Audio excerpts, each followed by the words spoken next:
What is up, YouTubes? Mountain Man Magic, and we got a new series for you called MTG car&d, which I hope the thumbnail got that across. I might have to work on that. Anyway, the point of this series is to look at the newest set and what makes it unique, and then build some cards using the newest mechanics, using the overall feel of the set, and just having some fun making some new cards. I really enjoyed making this video. I hope you enjoy it too, and if you did, hit the like button. Let me know in the comments what your favorite cards are. For this one, we're doing Guilds of Ravnica, which means we got 5 cards, 1 for each guild. Let's get into it. To start, we have Corpse Rat. For 1, a black and a green, we get a 2/1 zombie rat, which reads, Undergrowth. When Corpse Rat enters the battlefield, put a +1/+1 counter on each Corpse Rat you control for each creature card in your graveyard. It also reads, a deck can have any number of cards named Corpse Rat, and then it ends with some flavor text of, they feast on the fallen, and like death, are never sated. I enjoyed making this card because zombies are awesome. Then combo that with the constant classic rat attack, and you get this card. I like the idea of this swarm of rats constantly coming at you, and as the game progresses, the rats continue to grow as there are more bodies to feast on. From a flavor win, I think it's great, even if the strategy is quite basic. This card isn't kicking the door down with value, but watching zombie rats grow as your graveyard grows sounds pretty cool to me. I guess it could have the flavor text of, would you rather fight 100 rat-sized horses or 1 horse-sized rat? Either way, you're gonna have to choose pretty quick because they're gonna keep coming regardless. Let me know what you think in the comments below, but we're moving on. Next is Damir and Surveil, and I wanted to take a different line here, so I present to you Zona, Ruthless Inspector.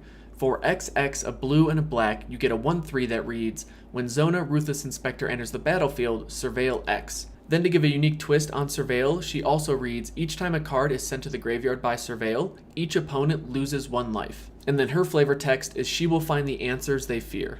For Damir and Zona, I wanted something different with a card that would give more fun brew options and value around surveilling. The fact that she deals damage to each opponent is great for any multiplayer format, whether it be Brawl, Commander, or even at a 2 at a Giant pre-release. I think Zona is a fun card too, because when you surveil, you often just want a specific card or you want to get it out of the way to find your answers below. I think that fits really well with her flavor text too, and the flavor of surveilling in general. But now with her dealing that damage, my hope is around making those decisions more difficult, but also more rewarding. I like coming up with options or cards that create more synergies within the set, or more specifically within the guild for Guilds of Ravnica, and I think Zona does a great job with doing just that. Next up is It, and I think this will be the most contentious card in the video. I present to you Lightning Vapors. For 2, 2 blue, and 2 red, you get an instant that deals 4 damage to any target. So 6 mana for 4 damage to any target using 2 different colors is definitely not ideal. But of course we have to do something fun with Jumpstart, and Lightning Vapors also reads, when you jumpstart another spell, you may reveal this card from your hand instead of discarding a card.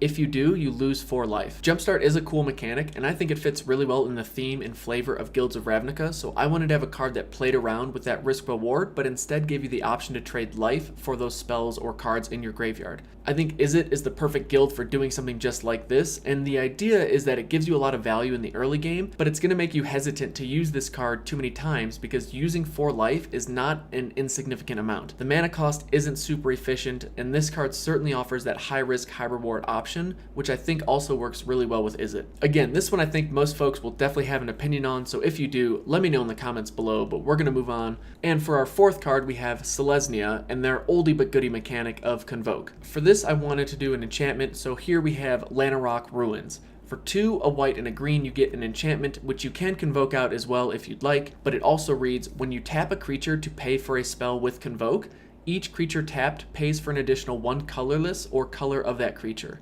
This card also would have had the flavor text of, what once flourished will return, but there just wasn't room for it on the card. Now I like this card because it's another high risk, high reward card. It has the fairly obvious trade-off of your future turns are going to certainly benefit, but early on you're suffering because you're taking turn 3 or 4 off to play this out. And it also sends the message to your opponent that your creatures are valued at an even higher premium because you need them to convoke out those bigger spells. So you'll be set up for some huge future turns, but you gotta get there first.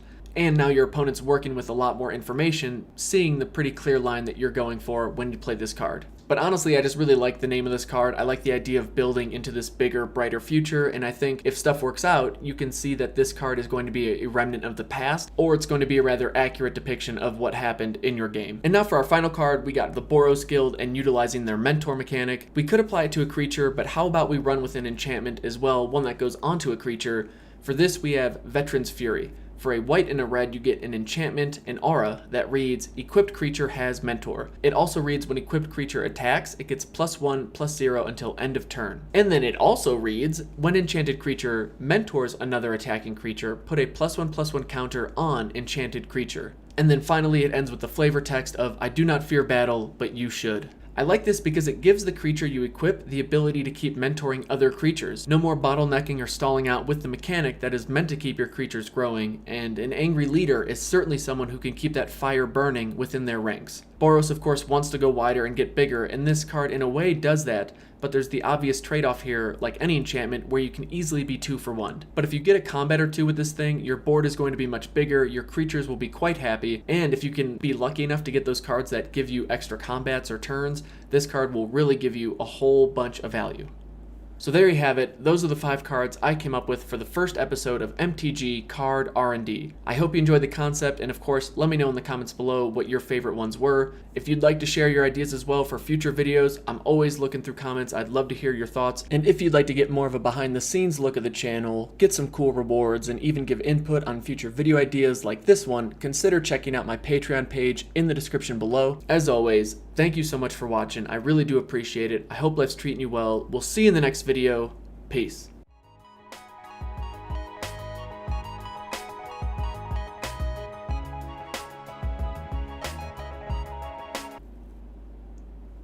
This No Shave November is going to be rough.